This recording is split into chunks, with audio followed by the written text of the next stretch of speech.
a little trick. You can do this trick if you drew your own pictures. Do not do this with other people's art because that is copying, and copying is bad art. Um, if you drew your pictures, you can do this. Let me show you. So what I'm gonna do is I'm gonna take my drawings, this one, and I'm gonna put them. Here's my image page, and then here is my words page, and I'm gonna turn this one. No, I'm not. I'm gonna leave this right like this. Okay. Now I am going to put these right next to this.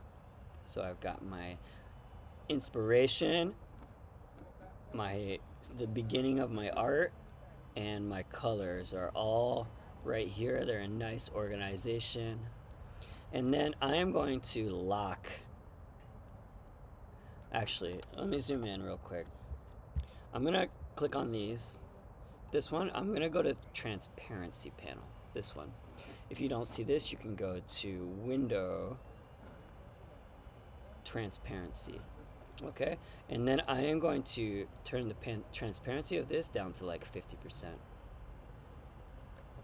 Okay, and the same thing for this one. Transparency around 50%. Okay, and then I'm gonna lock this layer. Good. Now, I'll change the name. I'm gonna call this inspo for inspiration. Cool. Now I'm gonna make another layer and make sure it's on top. Let's call this first one words, and then another one is gonna be called images.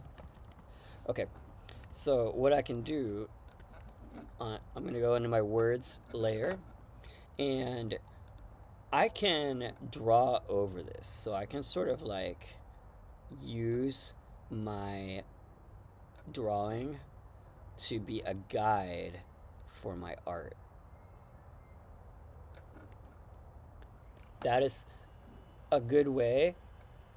That's the way that I like to take art that's on a board or a piece of paper and transfer it to Illustrator so that I can use it in Illustrator. I like to draw it one time myself and then put it into Illustrator and then draw over it.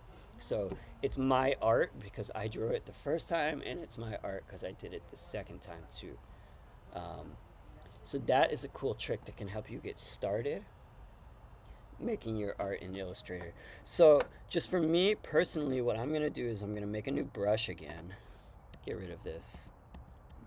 I'm gonna make a new brush, like we did that one time. Make sure it's black. Put it over here. Art brush. Tints. I want mine to be called tints and shades this time. And I click OK. I delete this. And now I'm going to use this brush for drawing my letters. You may do it another way because, for example, if the letters that you like look more like some of her other letters, for example, this one, or this one, or these ones, or this, you're going to do yours in a different way than I am doing mine.